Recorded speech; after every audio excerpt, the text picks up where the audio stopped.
नमस्कार दोस्तों, आज हम एक प्राचीन बौद्ध कहानी सुनेंगे जो आपके दिमाग को पूरी तरह शांत कर देगी। क्या आप भी ज्यादा सोचने से थक चुके हैं? छोटी छोटी बातों पर घंटों उलझते हैं, भविष्य की चिंता, अतीत का पछतावा। यह कहानी राम नामक युवक की है जिसने एक बौद्ध भिक्षु की सीख से ओवर थिंकिंग पर विजय पा ली। सुनिए धैर्यपूर्वक और अंत में आपको मिलेगी शांति की असली कुंजी। चलिए कहानी शुरू करते हैं। एक छोटे से हरे भरे गांव में राम नाम का एक युवक रहता था। सुंदर घर, प्यारा परिवार, अच्छी नौकरी, लेकिन उसका मन कभी शांत न रहता। सुबह आंख खुलते ही सोचने लगता, आज काम कैसा चलेगा? क्या बॉस डांटेगा? क्या दोस्त धोखा देंगे? दोपहर में खाना खाते हुए अतीत की गलतियां याद आ जाती। काश वो फैसला न लेता, काश वो बात न कही। रात को बिस्तर पर लेटते ही भविष्य की चिंता सताती। कल क्या होगा? पैसे कैसे चलेंगे? बीमारी तो ना हो जाए? राम के दोस्त हंसते खेलते दिन बिताते, लेकिन राम हमेशा अकेला, उसके चेहरे पर हमेशा उदासी। मेरा दिमाग मेरा सबसे बड़ा शत्रु बन गया है, वह सोचता। एक दिन बाजार जाते हुए वह फिसल गया। छोटी सी खरोंच लगी, लेकिन घंटों सोचता रहा। क्यों गिरा? किसकी नजर लगी? क्या बुढ़ापा आ गया? क्या जीवन बर्बाद हो जाएगा? जीवन पूरी तरह दुखमय हो चुका था। नींद न आती, भूख न लगती। फिर एक शाम राम उदास मन से जंगल की ओर चला। घने पेड़ों की छांव में एक बौद्ध भिक्षु ध्यान मग्न बैठे थे। राम उनके चरणों में गिर पड़ा।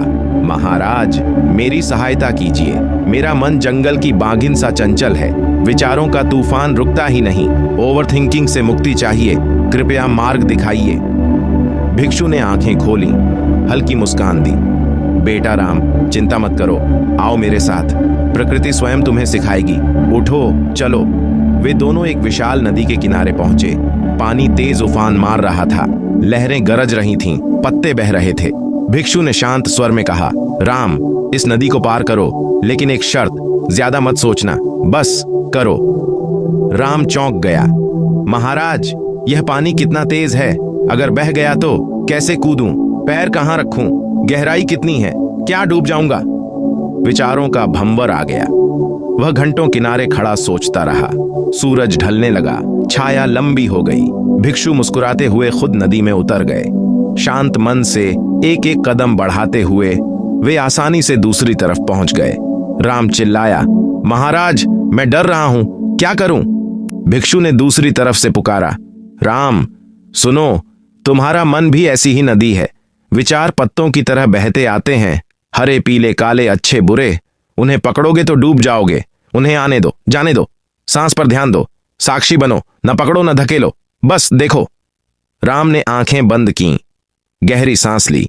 अंदर बाहर पहला विचार आया, डरना नहीं। उसने कहा, हम, और छोड़ दिया। दूसरा विचार, पैर आगे बढ़ाओ, छोड़ दिया। धीरे धीरे पानी में उतरा। ठंडा पानी छूया, मन थोड़ा डगमगाया, लेकिन सांस पर लौटा। बीच नदी में बड़ी लहर आई। विचार लौटा, बह जाऊंगा, मर जाऊंगा। लेकिन राम ने सांस गिनी, 1, 2, 3। विचार बह गया। एक एक कदम, आखिरकार दूसरी तरफ पहुंच गया। भिक्षु ने गले लगा लिया, बेटा, तुमने ओवर थिंकिंग की नदी पार कर ली। मन हल्का महसूस हो रहा है ना? राम रो पड़ा। हाँ महाराज, जैसे बोझ उतर गया। भिक्षु ने राम को पास बिठाया और विस्तार से समझाया। पहली सीख, विचार नदी के पत्ते हैं, उन्हें रोकने या पकड़ने की कोशिश मत करो। बुद्ध कहते हैं, मन चंचल हिरण सा है, आने दो, जाने दो। दूसरी, वर्तमान में जियो। खाना खाओ तो सिर्फ खाओ, चलो तो सिर्फ चलो। कल की चिंता कल करो, अतीत को भूलो।